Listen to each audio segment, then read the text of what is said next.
Simplement, ce que je souhaite aujourd'hui, c'est que le monde tel qu'il est change.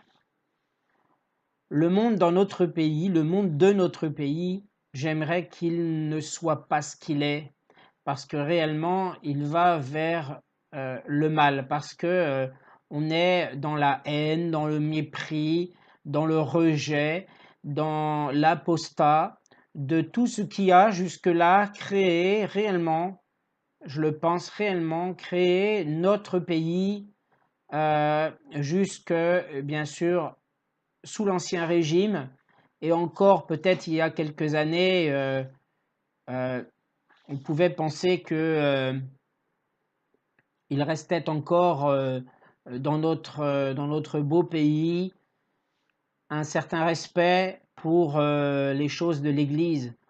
Aujourd'hui, je trouve qu'il y a beaucoup de choses qui sont apparences. Je me suis surpris à dire gloire à Dieu lorsque notre président de la République est allé prendre au Vatican eh bien son titre de chanoine de Latran. Et est-ce que j'ai eu raison de dire gloire à Dieu? Je ne sais pas. J'ai eu envie de le dire.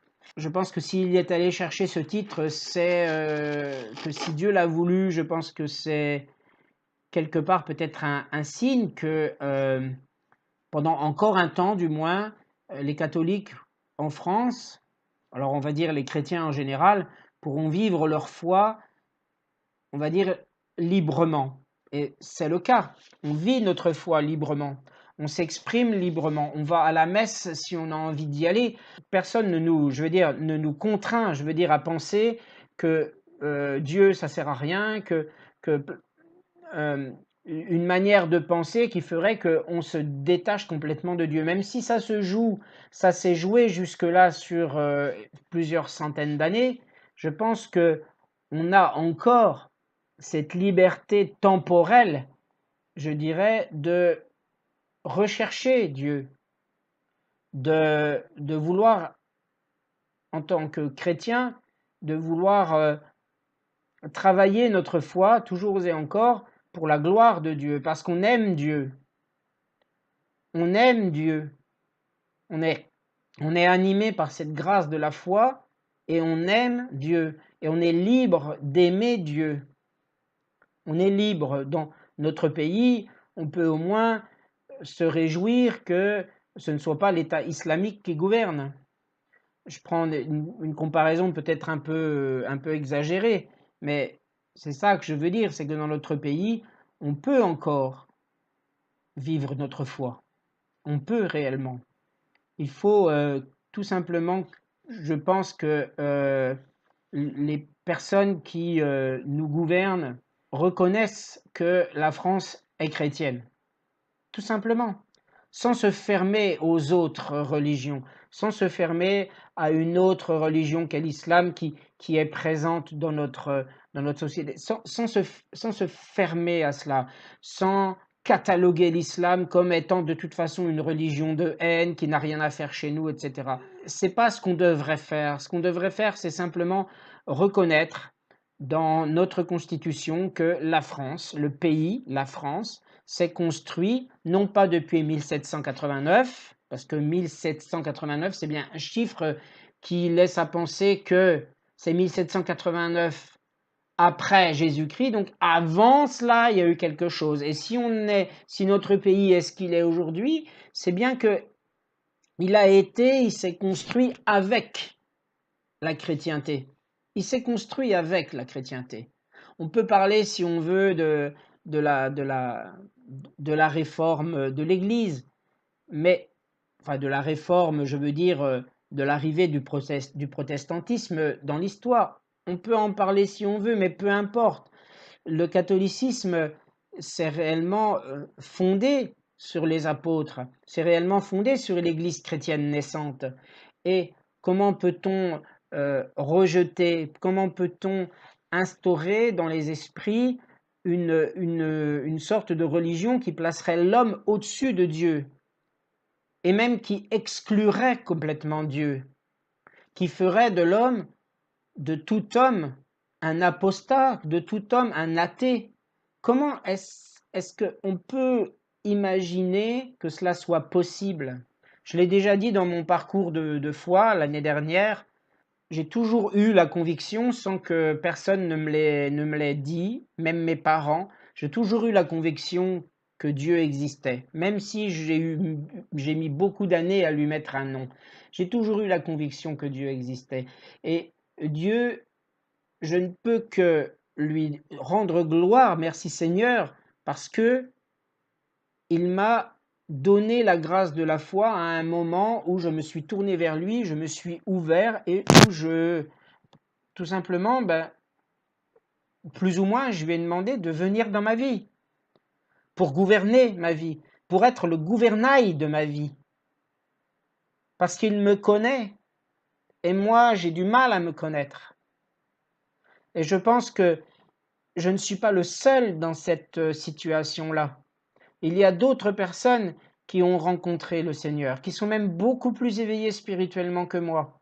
Il y en a plein, mais seulement peut-être qu'il n'y en a pas assez, même si parfois on a l'impression que les églises sont pleines, même si effectivement les rassemblements charismatiques de l'église prennent de plus en plus d'importance, même si le nombre de baptêmes d'adultes, euh, euh, je veux dire, s'accroît d'année en année, on sait de toute façon que la religion catholique s'oppose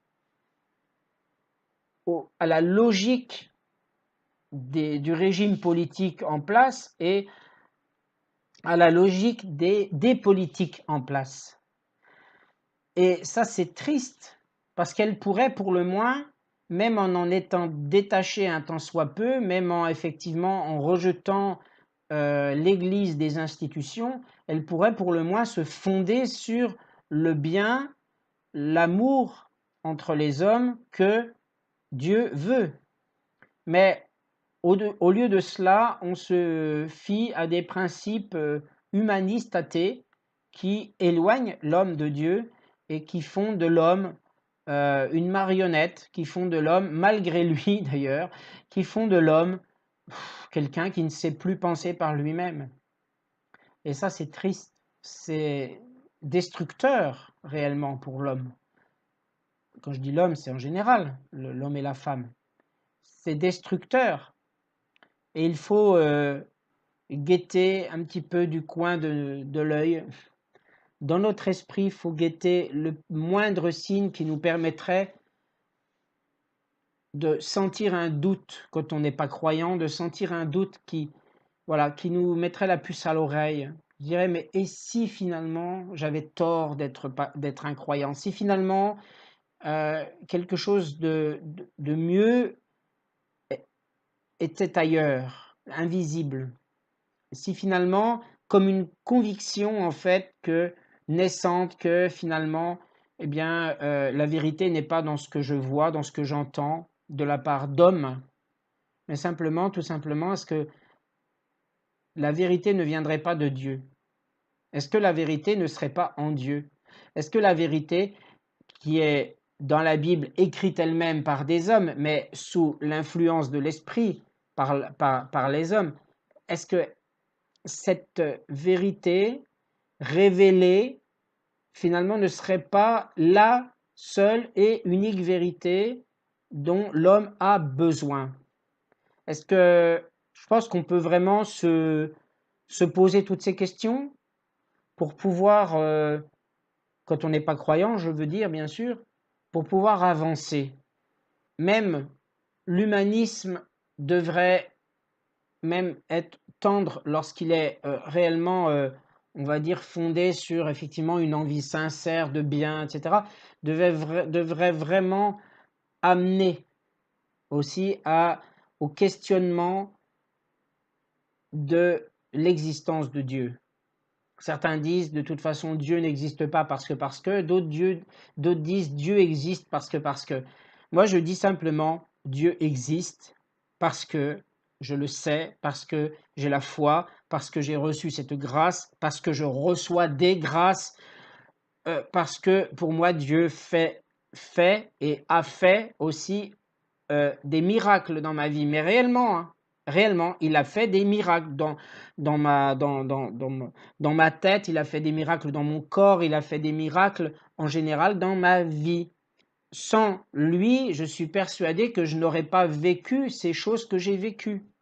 Le fait un jour de me dire, tiens, j'y crois pas trop, je suis un petit peu réticent, je vais prier Marie, et que, eh ben, au bout de ma neuvaine, il m'arrivait les grâces que je demandais, je dis à un moment donné, gloire à Dieu, il y a forcément quelque chose qui se passe qui échappe à la compréhension, je dirais, à la compréhension matérielle des choses. L'homme a besoin de Dieu. Dieu n'a pas besoin de l'homme, mais l'homme a besoin de Dieu. Pourquoi? Parce que Dieu a créé l'homme pour être son image. Et son image, c'est pas l'image physique, c'est une image bien sûr beaucoup plus profonde, qui reflète quoi? Qui reflète tout simplement l'amour. L'amour, c'est l'amour que l'être humain a dans sa nature, c'est Dieu qui nous l'a donné. Ça ne peut pas être autrement. Ça ne peut pas être autre chose. Donc, quand on a la foi, on sait tout simplement que Dieu existe. On a la ferme assurance des choses qu'on espère et la démonstration de celles qu'on ne voit pas. Et la Bible, elle est claire, nette et précise. C'est un verset qui est évident à comprendre quand on a la foi, pas quand on l'a pas. Parce que je me rappelle que quand je n'avais pas encore reçu la foi, je ne comprenais pas ce verset. Quand j'ai eu la foi, je l'ai compris tout de suite. Donc, il faut, je pense, se poser les bonnes questions et revenir aux valeurs, aux fondamentaux de notre nature humaine. Aux fondamentaux. On a une nature spirituelle qu'il ne faut pas rejeter. Alors si certains veulent choisir autre chose, veulent choisir par exemple le bouddhisme ou d'autres disciplines qui pensent, qui vont les raccorder à l'invisible, pourquoi pas? Mais moi, pour moi, je dirais que réellement, il n'y a que Dieu qui peut nous donner ce dont on a besoin dans notre vie. L'homme a besoin de Dieu et on ne peut pas se passer de Dieu. On est trop faible, on est trop imparfait, on n'est pas assez réellement discernant sur nous-mêmes pour savoir tout à 100%, au mieux, parfaitement, ce qui est bon pour nous et ce qui est mauvais pour nous, ce qui est bon pour les autres, ce qui est mauvais pour les autres, qu'on a envie, selon la façon dont on a envie d'agir sur nous-mêmes et sur les autres. On ne sait pas le faire sans Dieu. Alors, de grâce, convertissons-nous en Dieu. Appelons notre Seigneur. Je l'ai déjà dit plusieurs fois, ceux qui ne croient pas, ceux qui se pensent chrétiens mais qui ont l'impression de vivre une foi un petit peu fade, qui ne sont pas réellement nés de nouveau, il faut appeler notre Seigneur à la rescousse. Il viendra. Jacques 4, 8 dit « Approchons-nous de Dieu, il se rapprochera de nous. » Il demande qu'à venir dans notre vie. Il est tout amour. Il faudra toujours rester humble avec notre foi, parce que quand on a rencontré Dieu, on a envie, on sent qu'on a quelque chose de plus et non des moindres vis-à-vis de ceux qui ne croient pas en Dieu. Et quand on a la foi, on reste humble. On reste humble parce que Dieu n'aime pas qu'on ne soit pas humble. Dieu n'aime pas cela. Je pense, il nous le fait tout de suite sentir. Il faut nous rapprocher, on a besoin de Dieu, il faut nous rapprocher de lui pour pouvoir lutter contre tout ce qui se passe de mal dans le monde. Et quand je dis lutter, c'est pas lutter en descendant dans la rue, non, non, non, c'est lutter intérieurement, spirituellement, intellectuellement, psychologiquement, moralement, émotionnellement. On a besoin de ça pour fermer les portes à un moment donné aux choses qui peuvent paraître bien, mais dont on sent forcément, à un moment donné ou à un autre, qu'elles ne sont pas bonnes pour nous. Ces choses qu'on veut nous inculquer comme bonnes, on sent à un moment qu'elles ne sont pas bonnes. Sachons faire la part des choses, tout simplement. Sachons discerner. Et je pense qu'on a besoin de Dieu pour discerner. Moi, je ne savais pas discerner aussi bien qu'aujourd'hui, avant que je rencontre Dieu. Je le dis en toute simplicité, en toute humilité, et en toute conviction. Je sais que mon esprit s'est considérablement ouvert depuis que j'ai rencontré le Seigneur. J'ai l'impression d'avoir eu une ouverture d'intelligence qui s'est déclenchée en fait et que je n'avais pas avant, ou tout au moins dont je n'avais pas conscience puisque je n'avais pas rencontré le Seigneur.